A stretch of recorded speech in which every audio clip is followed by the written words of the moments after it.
Welcome back once again. मैं हूँ आशीष और आप देख रहे हैं द लीगल इंस्टेंट। आज के इस पर्टिकुलर वीडियो में हम बेसिकली बात करेंगे कि किस तरह से हम पत्नी के 498 ए के केस को हम झूठा साबित कर सकते हैं, कैसे हम उसकी गलतियों को पकड़ सकते हैं और कैसे हम अपने केस को एक्विटल की तरफ बढ़ा सकते हैं। हमें पता है कि जो 498 ए के केसेस होते हैं वो ज़्यादातर झूठे होते हैं, गलत फैक्ट्स पर जो है वो बेस्ड होते हैं। जो कंप्लेंट्स की जाती है उसमें कोई स्पेसिफिक डेट नहीं होती, स्पेसिफिक एलिगेशन नहीं होता है, पति के अगेंस्ट कुछ भी बोल दिया गया, कुछ भी स्टेटमेंट दे दी गई और उसके बेसिस पर फिर एफआईआर को रजिस्टर किया जाता है। तो अब बेसिकली यहाँ पर बात आती है कि कैसे हम उन सभी चीज़ों को यूज़ करके जो हमारे अगेंस्ट बोली गई हैं बट वो गलत है, कैसे हम उसको कोर्ट के सामने लाएँ? कैसे हम उसको यूटिलाइज़ करके अपने आप को एक्विट करवाएँ उस केस में?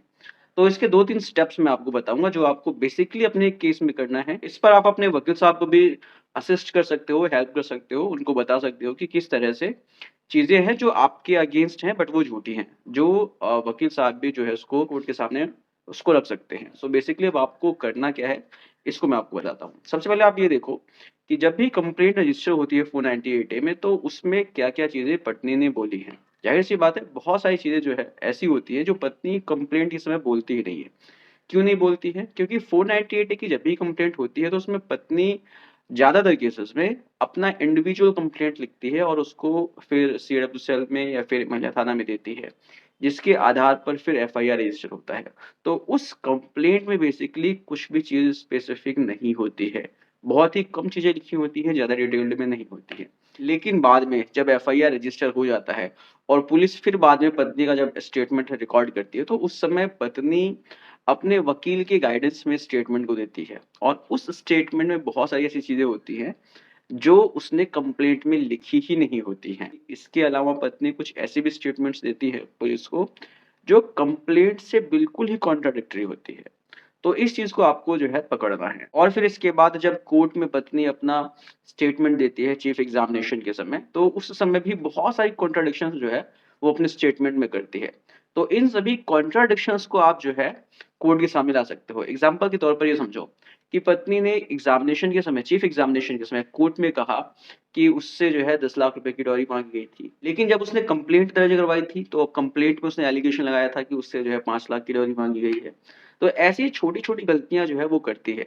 इन सभी स्टेजेज़ में वो करेगी क्योंकि जब केस झूठा होता है, तो ज़ाहिर-सी बात है पत्नी बहुत सारी मिस्टेक्स करती है जो आपको पकड़ना है। तो इस तरह से इन सभी स्टेटमेंट्स को आप कोर्ट में जो है कॉन्ट्राडिक्ट करके अपने आप को जो है प्रूव कर सकते हो कि भई आप सही हो, पत्नी ने जो भी स्टेटमेंट्स दी हैं या पत्नी का जो भी कंप्लेंट है, वो फ़ॉल्स है, फैब्रिकेटेड है। पत्नी ने जो भी स्टेटमेंट्स दी है, सभी में कॉन्ट्रडिक्शन दिखाई दे रहा है।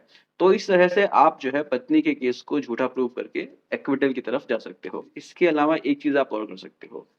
ये नॉर्मली देखा जाता है कि जो कंप्लेंट होती है वो बहुत ही शॉर्ट होती है।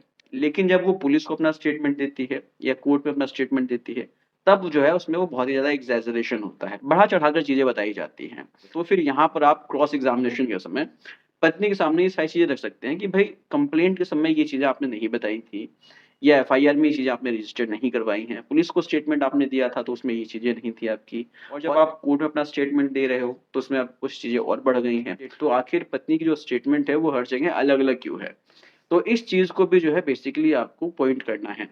हर जगह अगर पत्नी की जो है स्टेटमेंट अलग है या कॉन्ट्राडिक्शन है तो इससे पत्नी की क्रेडिबिलिटी पर जो है क्वेश्चन उठता है, उसकी कंप्लेंट पे क्वेश्चन उठता है और कोर्ट इसी चीज़ को जो है नोटिस करती है। अगर आप पत्नी की क्रेडिबिलिटी पर पॉइंट करते हैं, उसको जो है प्रूव कर देते हैं कि जो भी उसकी कंप्लेंट है वो गलत है या जो भी उसने कंप्लेंट की है या जो स्टेटमेंट वो दे रही है उसमें कॉन्ट्राडिक्शन है, तो फिर केस जो है आपके फेवर में टिल्ट होगा और आपका एक्विटल हो सकता है। तो इस तरह से आपको बेसिकली ये छोटी-छोटी चीज़ें ध्यान में रखनी है। उम्मीद करता हूँ कि वीडियो इन्फॉर्मेटिव लगी होगी। अगर इन्फॉर्मेटिव लगी है तो शेयर कीजिए। मिलते हैं नेक्स्ट वीडियो में। Take care, bye bye.